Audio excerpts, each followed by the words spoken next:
Porque me había olvidado. Sí, por eso. Bueno, gente, espero que la pasen bien y nos vemos pronto. Hasta luego. Dale, dale. Chao, Fede, gracias. Chau, chau. Fernando, ¿qué estresa de la profesión? Esto no lo sé, soy estudiante, pero el no poder separar dónde empieza uno y dónde empieza el otro, ¿no? O sea, mi propia vida y la vida de mi cliente o mi consultante o paciente, depende la mirada que se esté usando, una cuestión de imagen, creo yo. Que ahí entra todo, el querer resolver las cosas, el querer que avance, el aceptar o no aceptar su propio proceso. Creo que en esa cuestión de imagen, creo que puedo encapsular todo en eso. Perfecto. Morena en el chat dice la omnipotencia profesional, muy interesante. La autoexigencia, querer ser la terapeuta perfecta. La gestión del tiempo y la carga emocional, interesante. El trabajo en solitario, aportes muy interesantes, ¿no? Gustavo, ¿querías decir algo?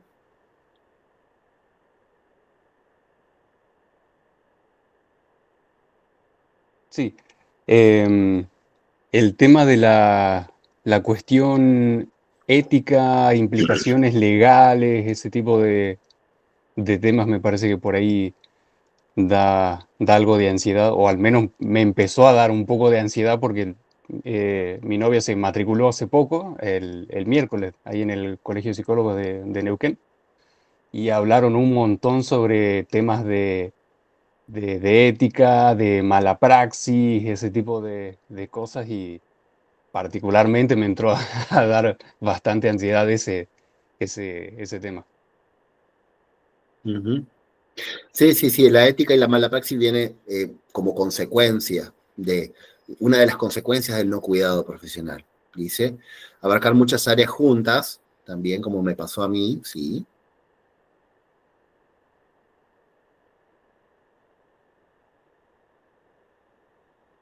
¿Quién da más? Interesantes las cosas que dicen, ¿eh? ¿Puedo? Sí, Dani. Bueno, podría decir mil cosas y comparto un montón de las que dicen los compañeros, pero por ahí la que me sigue, como a pesar de los años de ejercicio y me sigue pesando, es el tema que creo que lo dijeron de organización, de que bueno, de que la gente falte, del no aviso. Hoy, por suerte, la virtualidad nos acercó a eso mucho más, ¿no? Porque el paciente no puede venir y le decís, che, hacemos virtual y te dicen, dale. Antes yo he estado 4 horas en el consultorio. Cuando había corte de puente, después me aprendí a decir, no, los pongo separados los de Neuquén, porque tenía 3 horas con corte de puentes, le decías virtual a alguien, yo hacía terapia virtual ya en ese momento, pero no era común, ¿no? Pero creo que eso me sigue estresando bastante, como manejar la agenda, el poco respeto a veces que se siente desde el otro lado, ¿no? De estar acá 1 hora disponible y el no aviso, es algo que con el correr del tiempo lo he trabajado un montón. Aprender a cobrar también esas ausencias. Hasta el día de hoy, con 13 años de ejercicio, me sigue pasando que hay personas que no les puedo cobrar, se los confieso, o que me dicen que sí y no me pagan y me quedan debiendo. Principalmente ese. Es algo como que a lo largo del tiempo sigue apareciendo, ¿no? En algunos momentos. Uy, que no te paguen. Eso es muy estresante. El dinero es uno de los disociadores más grandes, más útiles que hay en la psicología. Cuando te pone la plata en la mano o te llega el aviso de la transferencia, ya, ese problema o ese estrés valió la pena. A mí también a mí me pasaba, no sé si les pasa, seguramente les va a pasar de que el hecho de que la tarea tiene un destino, tiene un significado, por ejemplo, en este caso monetario, porque vos trabajás también por la guita, necesitas tener tus cosas, No es solamente por amor a la profesión, ¿no? Entonces uno recibe el dinero y se siente bien, ¿no? Se siente bien. Mica dice sentir que corres por detrás de los pacientes para que se acuerden de pagar. Sí. Javi. ¿Qué hace, Pablo? Qué alegría ver. Estás en la playa. Sí, es una forma de evitar el estrés. O surfearlo. Qué grande, Javi. No, acá escuchaba a la colega a Daniela, de 13 años, de profesión. Ahí está, de profesión. Y yo creo que todos hemos estado, o todos atravesamos generalmente los mismos lugares, ¿no? De incomodidad. Creo en la multifactorialidad que genera estrés en nosotros, ¿no? Hay como una multicausalidad de factores. Pero nada, me atrevo y con todo respeto y por supuesto siempre y cuando me autorice a acercarle un par de herramientas o tips con toda humildad, que yo empecé a utilizar y me han dado resultados, ¿no? Genial, Javi, sí, puedes pasarlo en el chat, puedes pasármelo Sí, y después lo yo difundo, no hay ningún preferiría problema. por ahí verbalizárselo como para ver si acercarles mi Dale, mirada, ¿no? a ver si vamos coincidiendo con las cosas que digo y ahí vas hilando. ¿Te parece? Sí, sí, es mi forma de trabajarlo, ¿no? Es muy, muy subjetivo lo mío. Pero bueno, yo, por ejemplo, establezco condiciones de satisfacción, que es el marco ético de trabajo, donde se le avisa al paciente que tiene que avisar 24 horas de antelación antes de venir al turno. Si la situación por la que el paciente no vino es justificable, bueno, la dejamos pasar entendiendo que la justificación sea válida. Si el paciente no cumplió en avisar, la próxima sesión el paciente tiene que pagar la ausente y la que viene. Es la forma en la que yo trabajo y me da muchísimos resultados tener un marco de respeto mutuo, porque cuando el paciente cuando el paciente no deja de cumplir, deja de comprometerse con el proceso terapéutico, también es un factor estresante para nosotros. El encuadre, exactamente, respetar el encuadre. Cuando el paciente no tiene compromiso, por supuesto que están todas las limitantes que van a existir, ya sabemos de las resistencias y todo lo demás del paciente, ¿no? Que son respetables y comprensibles, pero son factores que a nosotros nos estresan. Yo tengo la suerte de tener ahora mi secretaria, el factor dinero para mí, como Daniela, es todo un tema, porque tenemos que tratar otros temas en sesión y no cuesta la cuestión de estar hablando del dinero, ¿no? Pero con esas condiciones que yo establezco claramente, a mí me ha servido mucho para que el paciente esté encuadrado y yo también, ¿no es cierto? Yo también respeto ese encuadre, ¿no? Trato de respetarlo dentro de lo que se pueda. Así que nada, espero si te sirve, Daniela, humildemente, el dinero, por más que todos hablemos de la belleza de la profesión, también hay que ser realista, lo necesitamos para funcionar. Y es una frustración muy grande cuando vos laburás y no ves que eso se vea plasmado en tus ingresos, porque el paciente se olvidó, porque le cortó el puente, porque se cortó el puente, porque cayó granizo, porque se le pinchó la cubierta del auto cuando venía, y nosotros terminamos como te digo yo, con una multicausalidad de factores que nos terminan afectando, ¿no? Nada, eso era lo que quería aportar. Está muy interesante esto, la verdad que me encanta y quiero aprender también de la mirada de cada colega. Así que muchas gracias por dejarme opinar, Pablo. Gracias, Javi, gracias. Diana. Sí, bueno, yo también, buenas noches, yo también trabajo en la clínica y bueno, y comparto lo que dice Javier. Yo también les digo a mis pacientes esa modalidad de que me avisen. Yo opté por 48 horas antes que me avisen. Y también lo que opté es esto, que cuando yo doy el turno le pido al paciente que me reserve, que me haga una seña del 50% del valor de la sesión. Y la verdad que eso a mí me da resultado y ahí me he notado que el compromiso, porque si el paciente realmente se compromete, te transfiere ahí nomás el 50%, todo eso, y la verdad que y ahí me ha dado resultado, así que bueno, eso lo comparto. Y así que bueno, porque digo, es nuestro tiempo y bueno, es verdad, vivimos de esto. Así que bueno. Totalmente de acuerdo con Interesante. Diana. Yo cobro el 100% de la transferencia y qué curioso la palabra transferencia, ¿no? Ujú. Porque también habla de la posterior transferencia en la relación, ¿no? Ujú. Está bueno, el tema del dinero, la verdad que cada terapeuta tiene su propio mundo. Yo, por ejemplo, nunca lo hice de esa manera, los pagos anticipados. O sea, son pocas las veces que me han quedado sin pagar. Yo tengo como otras formas y los otros colegas tendrán otras maneras, ¿no? Depende de lo personal, ¿no? Pero hay una cuestión muy importante que lo decía teóricamente Blecher, el encuadre, aquel conjunto de variables que se transforman en constantes, ¿no? El encuadre sirve tanto para proteger al paciente como al terapeuta y es una de las cuestiones esenciales que Freud hablaba de la disociación instrumental, ¿no? De que tenemos que aprender a diferenciarnos a nosotros de los del otro, ¿no? El tema es que si bien nosotros, es muy fácil decirlo, ponemos encuadre, hacemos un montón de cosas, nosotros en muchos aspectos no entendemos cómo nosotros como personas, no como terapeutas, sino como personas disociamos los problemas del paciente.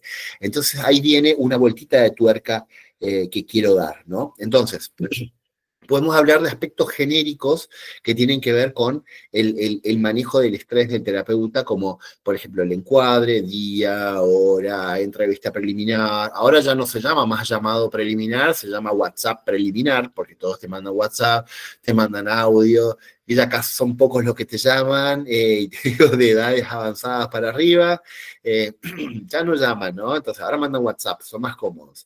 Y nosotros también, a ver, uno de los grandes consejos que dan para favorecer ese primer vínculo es no responder escrito, sino en audio, ¿no? Entonces decía, para sentir la voz del terapeuta, la calidez, poder contenerlo, sentirlo. Hay como un montón de estrategias, ¿no?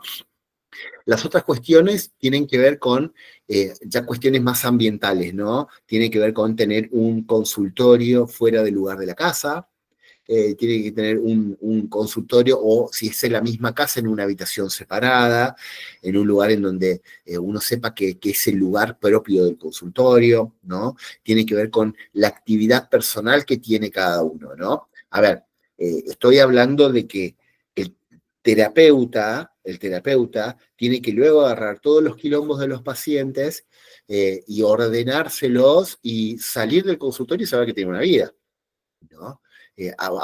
Muchos pacientes no creen que el psicólogo tiene una vida, ¿no? Eso es raro, pero a veces es culpa nuestra, ¿no? Porque nosotros le enseñamos que no tenemos otra vida, ¿entienden? Ay, el paciente siempre, cuando he supervisado muchas veces me decían, ay, los pacientes me llaman a cualquier hora, ¿y vos los atendés?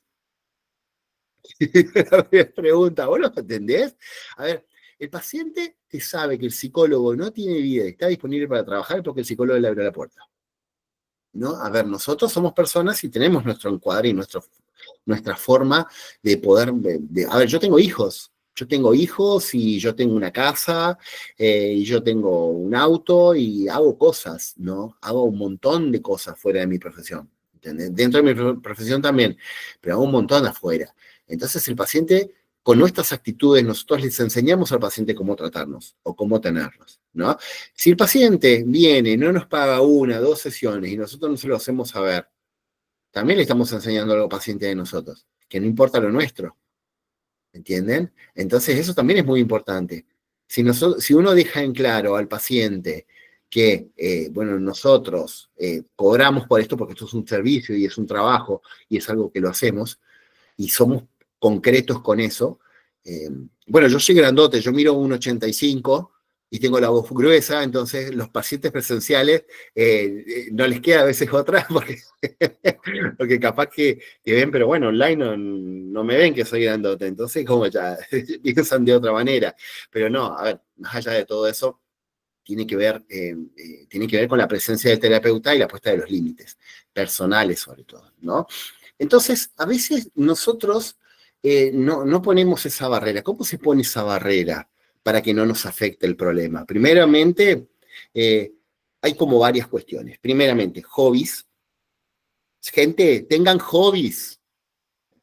Si no tienen hobbies, si no tocan música, si no tejen crochet, si no doblan papel, si no leen, si no miran cine, si no tienen alguna actividad que no sea solamente de gimnasio, porque el gimnasio es un bajón, ¿no? Hay gente que le gusta, pero la mayoría de las veces el gimnasio es un bajón, ¿no? Estás ahí, muchos van a hacer actividad física porque es un gimnasio, pero no lo van como un hobby. Lo van como, el hobby es una actividad de crecimiento personal también, no solamente de mantenimiento físico. Uno puede ir al gimnasio, pero también uno tiene que hacer algo que le gusta, ¿no? En la actividad que descarga que le gusta, ¿qué haces? No, yo voy al gimnasio, yo ya desconfío de ese terapeuta. ¿Entendés? Yo trabajo hace varios años de supervisor, ¿no? Y muchos me preguntan, bueno, yo le digo, ¿qué haces aparte de tu vida? ¿No?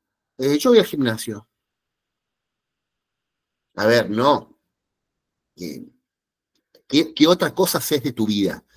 Salís a la noche, jugás al fútbol, jugás al básquet, tenés grupos de amigos, salís de viaje. No, me encanta viajar, mi cable a tierra es viajar. Ajá, ¿cuántas veces viajás por año? 2 veces por año, no sirve. Uno tiene que tener un cable a tierra permanente, un hobby permanente. Mi hobby personal, yo tengo 3 hobbies. Yo hago artes marciales, aikido, el lunes me saqué el hombro, estoy fantástico, imagínense el buen humor que tengo. El segundo hobby que tengo es la lectura, leo mucho, no solamente cosas de psicología, sino leo mucho libros de fantasía, de terror, de ciencia ficción, mitología. Me encanta. Mira, ahora acá tengo Psicología del Envejecimiento, estoy leyendo de Hamilton, y tengo por acá otro que se llama Una familia casi perfecta, un thriller. Me encanta. Me acuesto mientras me hago magneto, terapia en el hombro izquierdo. No le recomiendo hacerse los Jackie Chan si pesan mucho. No es la primera vez que me lesiono, si es la pregunta de ustedes. Pero si ustedes tienen un tiempito, utilícenlo para un hobby. Mi tercer hobby es la cocina. Los que me conocen saben que a mí me gusta cocinar y es mi cable a tierra, es mi tercer cable a tierra, ¿no? Yo no voy al gimnasio, yo hago actividad física y hago una actividad mental y hago una actividad recreativa, ¿no? A ver, dentro de las actividades científicamente estudiadas, las que más reducen el estrés tienen que ver con el mindfulness, el ejercicio físico y la cocina. Acuérdense, si no tienen un hobby, a ver, las actividades manuales son importantísimas, porque, ¿por qué? A ver, ¿por qué labor terapia le enseñan a hacer manualidades a las personas que tienen déficit cognitivo? Porque es en la actividad de comenzar, mediar y terminar un proceso. ¿Queda grabado el Ateneo? Sí queda grabado. Estimular la creatividad, tiene que ver con, a ver, el origami, hacer pastelería. Uno hace algo chiquitito, desde el cero, uno hace una torta, uno hace un cupcake, y uno ve que termina, y cuando termina algo le genera satisfacción, ¿no? Entonces eso también es un factor muy importante para tener en cuenta, ¿no? Porque baja muchísimo la ansiedad y el estrés, ¿no? ¿Cuántas veces he encontrado gente que decía, bueno, yo digo también, ¿cuál es tu cable a tierra? ¿Cómo te sacás el estrés? No, yo me voy a un curso de panadería. Ah, mira vos, ¿y cómo es eso? Yo agarro la masa y la aprieto. Cuando agarro la masa, la aprieto y que se me salga por los agujeritos de los dedos. Y ahí yo descargo toda la bronca que tengo. Y fantástico. La tipa se mantenía así. Pero a ver, era efectivo, gente. Era efectivo. Entonces, si ustedes no hacen un deporte, no tienen un hobby, no leen, ustedes están cada vez sumando malestar a su vida, ¿no? Porque nosotros somos una profesión, la torta de los 80 golpes, bueno, 80 golpes a la masa y queda la masa los 80 golpes a la ¿entendés? Entonces, está re buena esa torta, ¿viste? Rompes mesa, un quilombo. Entonces, si no empezamos a ver cuál es, pero a ver, gente, no lo que nos dice que hagamos, lo que nos sirve para nosotros.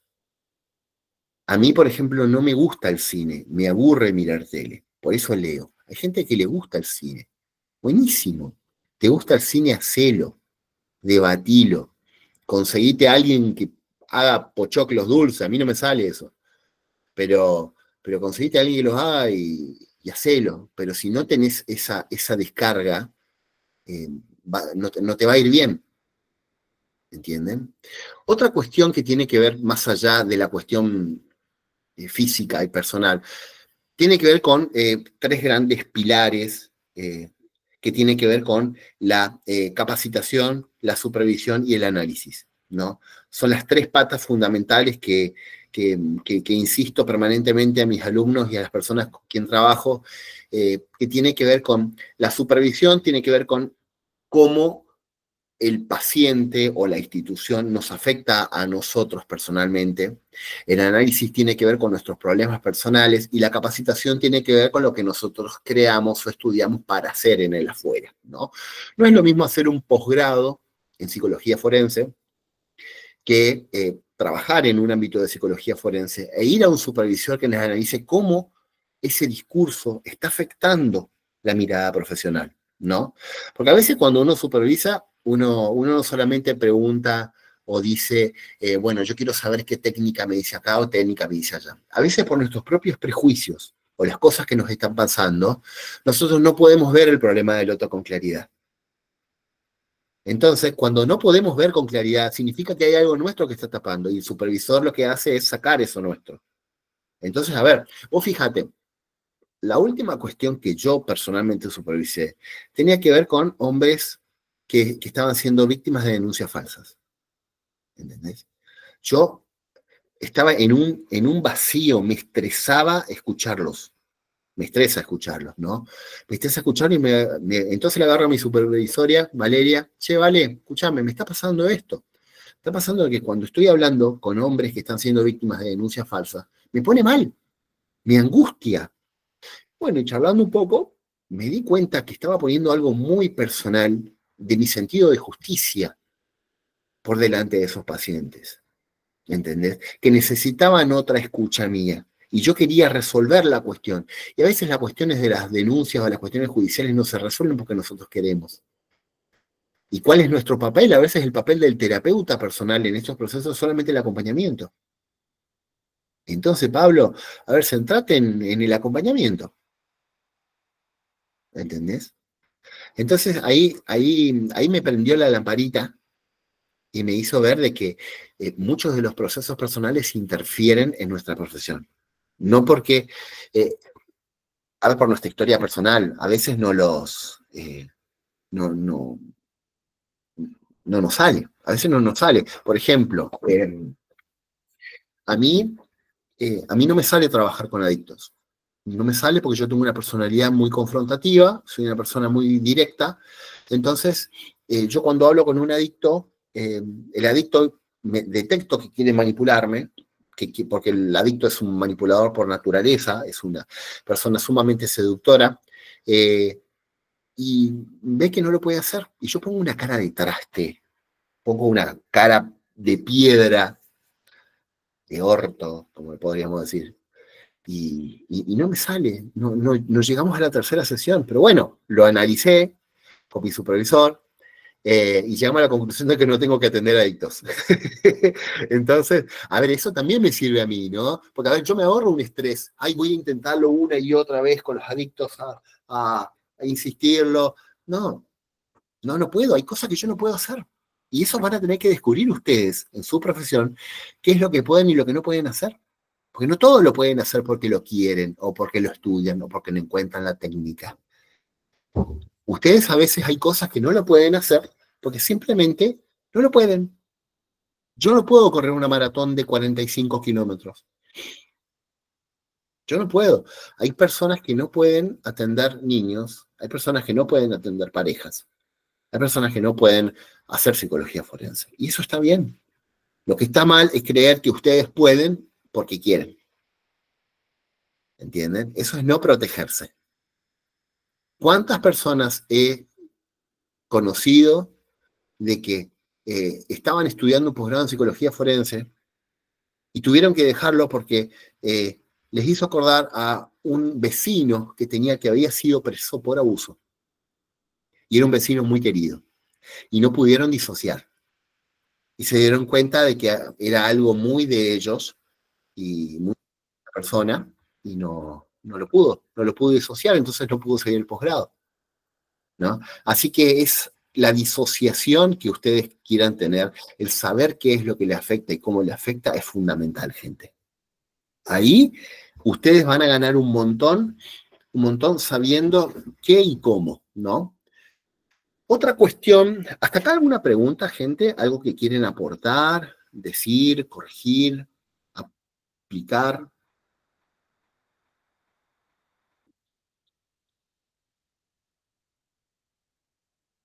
¿Alguien que quieren comentar algo? A mí me parece muy interesante esto que estás diciendo y también saber que está la posibilidad siempre de derivar cuando no te ves capacitado para abordar una situación. Uh-huh. Sí. Hay que ser capaz de derivar, ¿eh? No es fácil. Hay que romper esa omnipotencia. Hay que saber dónde uno le erra, cuando uno puede, y también cuando hace sentir al paciente que tiene que ver con algo nuestro y no tiene que ver con algo de ellos, ¿no? A mí me ha pasado muchas veces que he derivado pacientes y lo he trabajado mal, y al terapeuta que le he derivado decía que vino con un impacto de por qué lo derivé. Y no, había sido que no le expliqué bien por qué lo derivaba. ¿Lo expliqué bien? No lo escuché, no le dije, mirá, no puedo porque la verdad que no soy especialista en esto. Ahora yo tengo un speech, ¿no? Yo sé que hay alguien que yo tengo que contactar con alguien que realmente pueda atenderte, ¿no? Uno tiene que saber, y el paciente tiene que saber que nosotros vamos a estar ahí para ayudarlos y que le vamos a dar el conecte de la ayuda. No es que solamente, bueno, mira, yo no te puedo atender porque no soy especialista, te paso un contacto. No solamente eso, sino hacer el contacto y que el paciente se conecte con ese terapeuta que sabe lo que tiene. Asegurarse de que el paciente llegue al terapeuta que nosotros le derivamos. No solamente, listo, no puedo atenderte, te derivo. No, hay que hacer el contacto. Y eso también al paciente le habla bien, ¿entendés? Diana.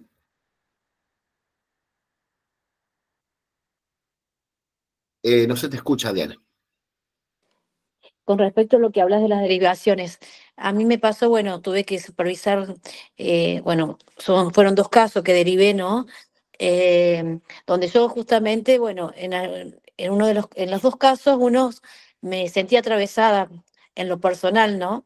Y qué importante, bueno, esto de a veces tener que derivar cuando uno no puede avanzar. Y también esto, que también una cuestión ética, porque cuando uno hace una derivación, tenemos que nosotros buscar a un profesional, no dejarlo, bueno, no te puedo atender, no, buscar, porque eso implica a nosotros nuestro trabajo, de poder derivar con otro profesional y bueno, como decirle qué nos pasa, por qué no podemos, ¿no? Continuar con el paciente.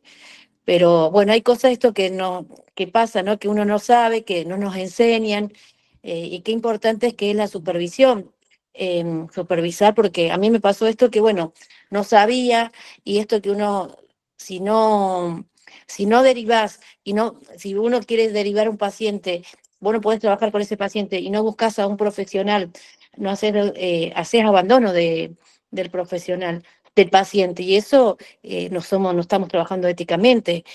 Y ahí también creo que a nosotros nos pueden retirar la matrícula por eso. Tenía entendido, me habían comentado.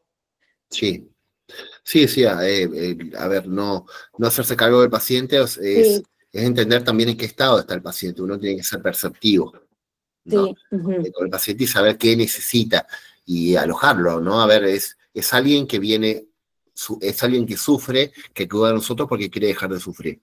Entonces está vulnerable y nosotros estamos en una posición de poder muy importante y tenemos que manejarlo con cuidado.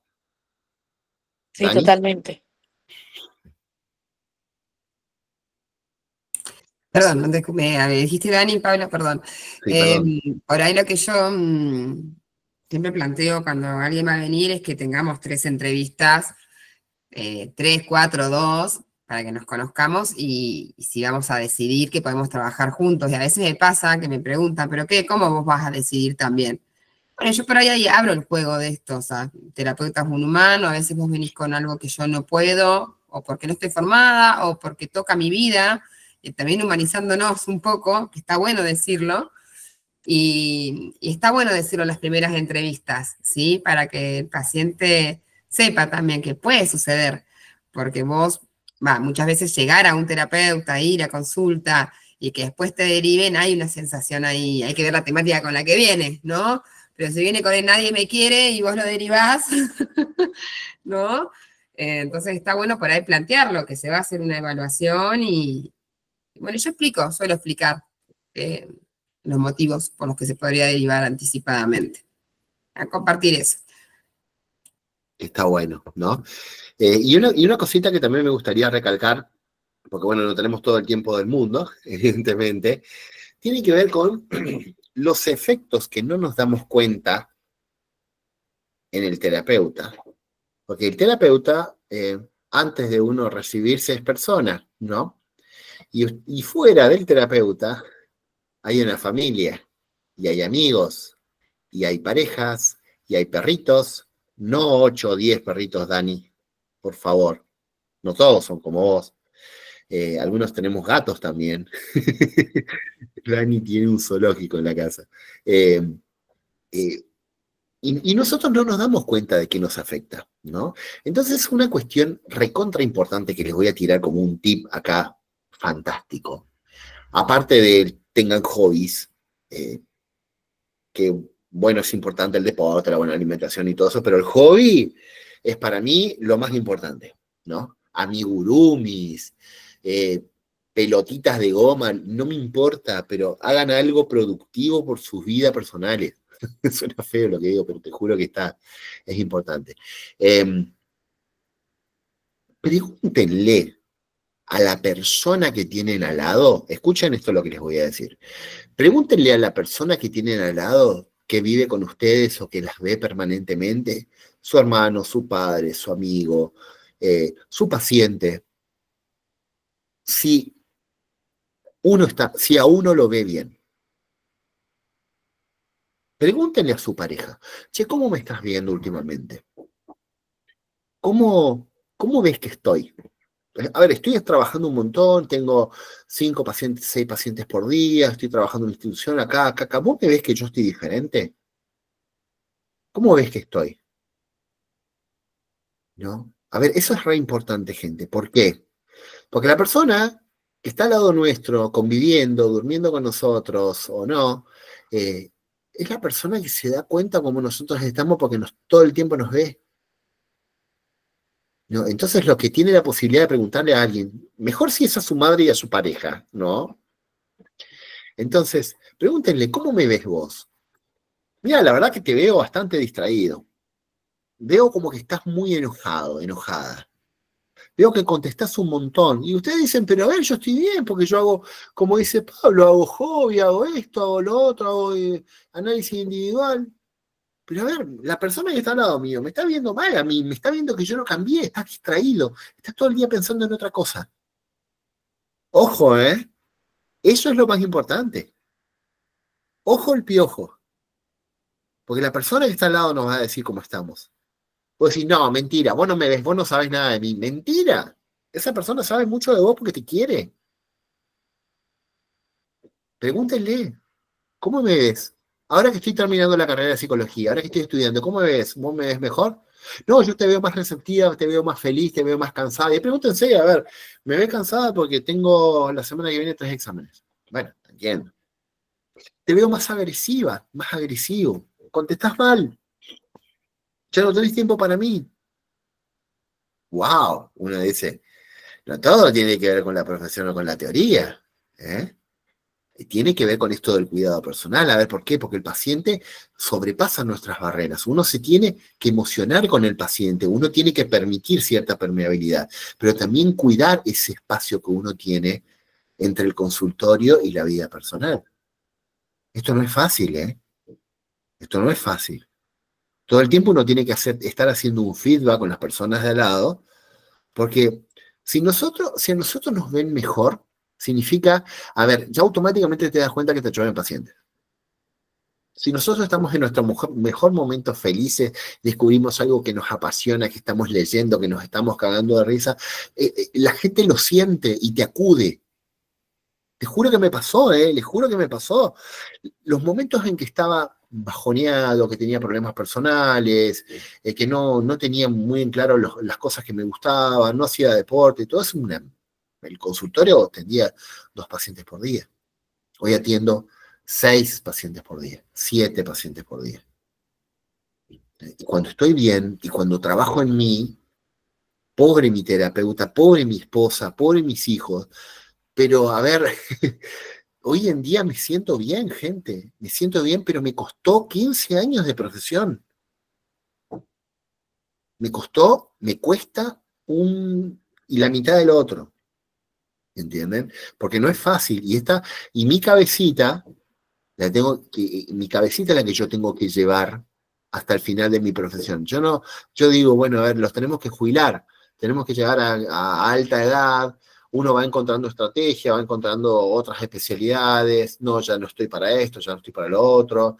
Uno al principio hace forense y después se da cuenta que en forense, bueno, no está tan bueno para hacerlo toda la vida, a menos que seas especial, oncología también, y bueno, uno va girando por diferentes cosas, pero uno siempre tiene que tener a alguien al lado que te diga cómo estás. Y si no tenemos, siempre tenemos a alguien que nos quiere. Siempre tenemos a alguien que nos quiere. Y el perrito, si vos ves que el perrito está todo el día con la patita ahí, te está llamando la atención, significa que el perrito algo ve que vos te pasa. Si está el gato hinchapelota y todo el día está acá arriba tuyo, mi gato está acá al lado durmiendo, está arriba tuyo, significa que algo te está pasando, le está llamando la atención al animal, y el animal siente que te tiene que cuidar. Entonces algo te pasa. Cuestionátelo, porque por tu cabeza van a pasar los problemas de mucha gente. ¿Entienden?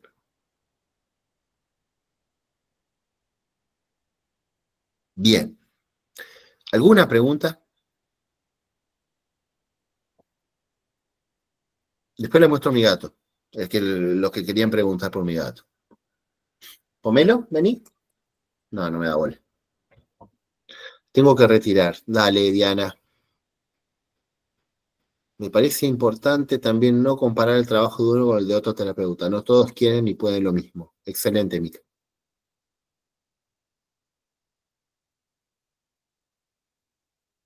Respecto del trabajo en supervisión, ¿puede contar un poco más cómo es la situación que se da más o menos? Bien, el trabajo de supervisión es fácilmente confundible con la terapia personal, ¿no? La terapia personal, uno tiene que tener terapeuta personal, en el caso ideal, ¿no? Y un supervisor. En el terapeuta personal uno cuenta los problemas de uno, ¿no? Los problemas que te pasan en tu casa, en tu cabeza, tu historia. En la supervisión, uno cuenta cómo el problema del paciente te afecta a vos, o qué cuestión tuya está trabando para que vos te sientas de determinada manera con el paciente, o con el consultante, o con la empresa. Entonces, La persona que te va a supervisar va a ver qué está obstaculizando entre vos y ver correctamente al paciente, y escuchar al paciente y ver lo que te quiere decir. El terapeuta personal va a hablar de tu vida, vas a hablar vos de tus quilombos. Entonces, analizar a una persona es muy diferente a supervisar a una persona. Uno tiene que tener, supervisar es más difícil porque también el supervisor tiene que saber distinguir entre las cuestiones personales de origen de esa persona y darle la herramienta para poder ver mejor al paciente. Por eso el supervisor tiene que tener experiencia. Gracias. De nada. La supervisión es a demanda cuando pensás que te exceden situaciones puntuales o es una práctica semanal, mensual. Lo mejor es una práctica quincenal, mensual. A ver, uno puede ser un paciente, uno puede ser un caso, puede ser, qué sé yo, como me pasó a mí, un tipo de persona, qué sé yo, un hombre en una denuncia falsa. Yo supervisé eso. Es lo que te pasa a vos. Si vos sentís que hay algo que se obstaculiza entre vos y el paciente, tenés que supervisarlo. Si tenés un paciente, decir, es un paciente difícil, un paciente que no le encuentro la vuelta, que viene y sentimos que patinamos en el mismo lugar, en el mismo lado, y no lo logro ver, bueno, alguien te lo tiene que sacar. Alguien de tu confianza, por supuesto, que trabaje parecido a vos, o con quien te sientas escuchado. Esa es otra cosa. Uno también tiene que trabajar en sí mismo para que el otro se sienta escuchado.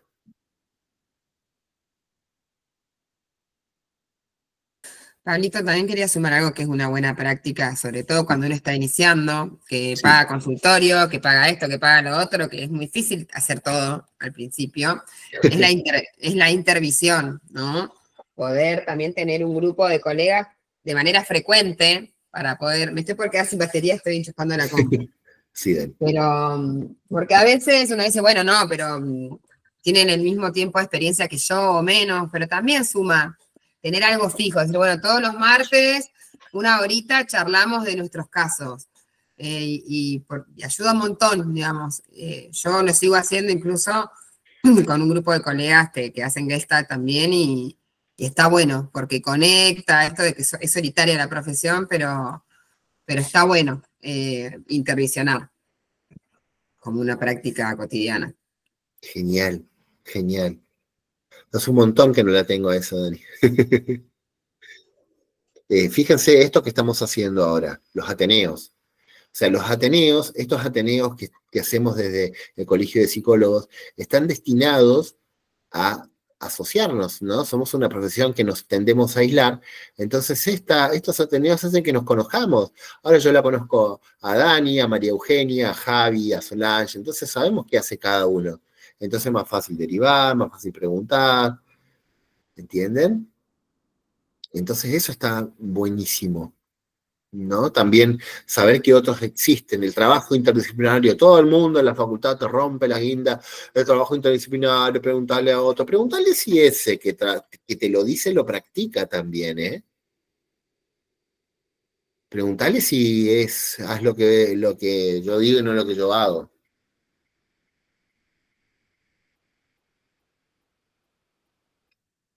Fíjense que no es tan...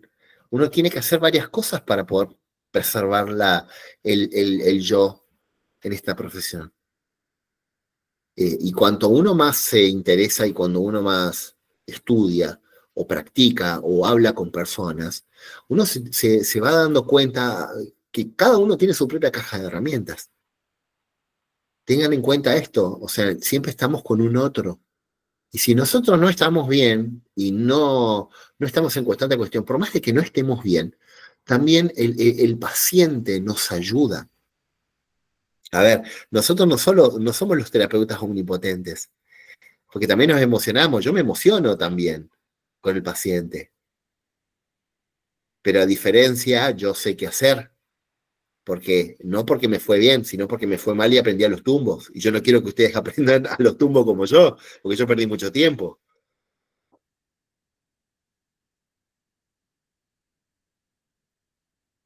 ¿Alguna pregunta, chicos? Tenemos unos pocos minutitos para cerrar este Ateneo. Me gustaría escucharlos o leerlos.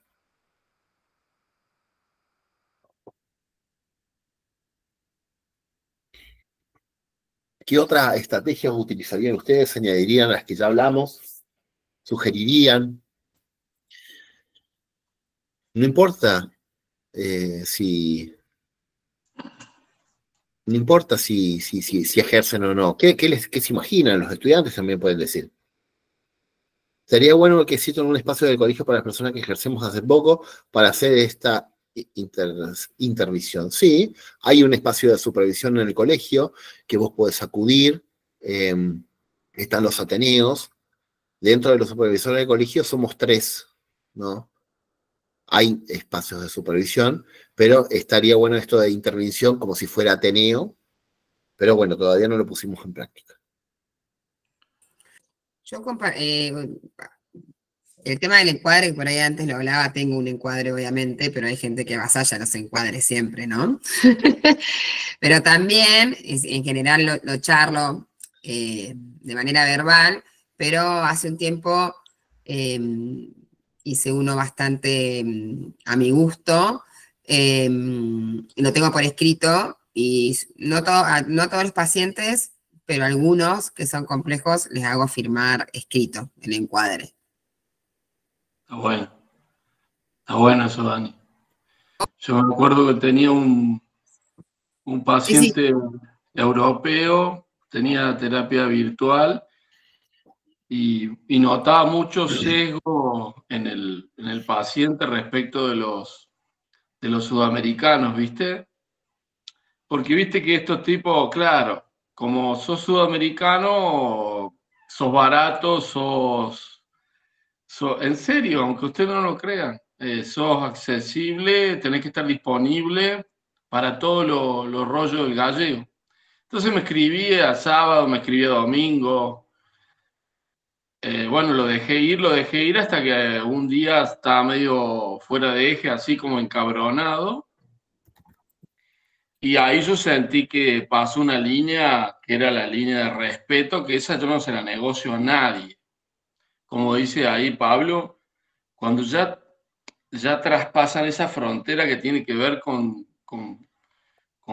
vos, esa yo no la negocio. Entonces, bueno, ahí se encontró con un límite que él no se esperaba y yo le dije que hasta que las condiciones no cambiaran, yo elegía no ser el terapeuta de él. Éticamente, no sé si será discutible o no, pero humanamente la verdad que me estaba generando muchísima incomodidad y yo digo, desde ese lugar yo no puedo ayudar a nadie. Un mes después volvió con todo el encuadre acomodado solo y con una tarifa que se la ajusté como quería yo en euros. Te digo la pura verdad. La verdad, no te voy a... Creo que es un espacio de sinceridad. Es una intervención también hacer eso con un paciente. Posiblemente avasalle en otros lados también. Aproveché por todos lados y el paciente dice, hey, pero con ese precio puedo conseguir acá en España. Y le digo, ¿busca en España? ¿Para qué me buscas a mí? ¿Para qué volves?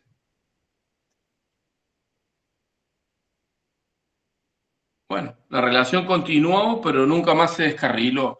Entonces yo creo que hay muchísimo de lo que dice Pablo que es muy cierto. Tiene que ver con que vos te fortalezcas como persona para que seas un buen profesional y un profesional que respete y seas respetado. Porque ya sabemos que afuera hay personas que tal vez avasallen, no respeten los encuadres, pero nosotros, como decía Pablo, somos los que tenemos que guiar esa relación, que tenemos que encuadrar esa relación y no permitir esos desvíos. Así que, nada, yo quería dar esa opinión y también te quería aportar un poquito más a los espacios. También voy a ser un poquito políticamente incorrecto en lo que voy a decir, pero no me interesa. Ya me conoces, Pablo. Yo por ejemplo, hay lugares que me quedan turnos libres y por ahí salgo a caminar, doy una vuelta, eso me ayuda. Parece una pavada, pero no sabes cómo te cambia. Dar una vuelta a la manzana, una pequeña caminata, tocar el pasto, sentarte, conectar un poco con vos. A veces también me puedo pegar alguna siestita de 20 minutos, media hora. Es impresionante cómo reconectas después de una siestita, ese break que te podés hacer en el sillón, ahí cerrar los ojitos, apagás todo. Te digo que es mágico cómo ese tramo, ese segundo tramo lo encarás con otra energía totalmente y afecta también tu estado emocional. Son pequeñas cositas que yo hago que me hacen una gran diferencia. Parecen pavas, pero salir del embote ese que tenés de consultorio te hace muy bien cambiar un poco y no te cuesta nada. Caminás unos pasitos y volvés, yo te garantizo, siendo otro. Bueno, nada más, Pablo, gracias por dejarme opinar. Excelente. Excelente, Javi, excelente. Todo sirve, chicos, a ver, todo sirve. El tema es que le sirva a uno. Al principio uno la receta la sigue como dice el libro, ¿no? Y después la receta va cambiando como le gusta a uno. Y después la receta va cambiando como uno prefiere, y chao, y listo. ¿Entendés? Uno puede decir, a ver, voy a hacer esto y lo otro porque me dijo mi compañera. ¿Entendés? Mi compañera me dijo que hace running, entonces yo voy a hacer running. Y después me doy cuenta que running no me gusta y me gusta bici. Y bueno, hago bici, me gusta bici. Después de 5 meses no me gusta bici, me gusta hacer judo. Y hago judo, pero el tema es, ¿a vos qué te sirve? ¿Entendés? ¿A vos qué te sirve como persona? Hay cosas que, bueno, hay cosas que se pueden hacer, hay cosas que no se pueden hacer, por supuesto. Uno verá las posibilidades. Pero bueno, chicos, última pregunta y cerramos el Ateneo, porque la verdad que hoy es viernes y ya, ¿qué haces? ¿Qué se hace el viernes? Se sale, chicos. Hay que salir, hay que disfrutar también. Pablo, vos ponés un feriado a las 19 horas. ¿Sabés cuántos se inscribieron? 90, Dani. Yo dije, bueno, voy a estar igual, pero ¿por qué le pone un feriado? No descansa nunca este chabón. Te juro que no me di cuenta que era feriado.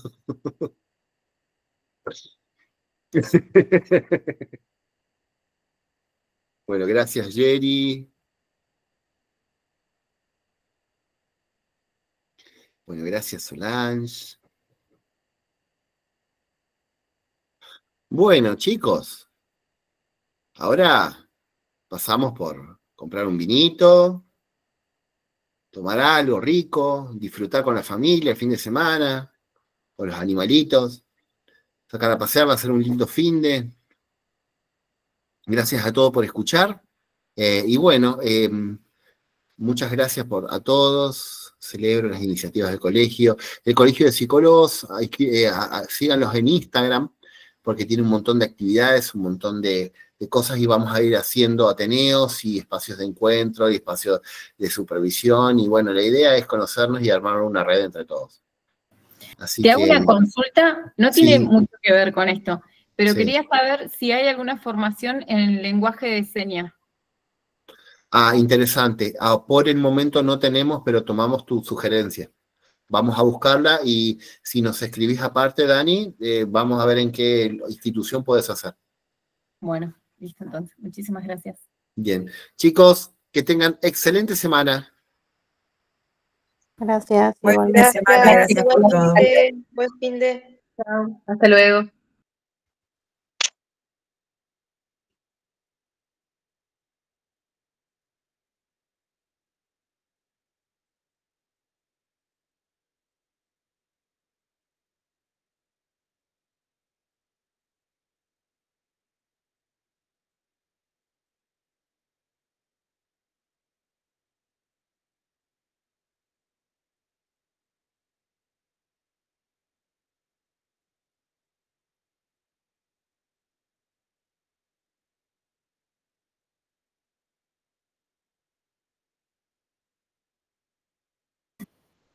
Dale. Dale.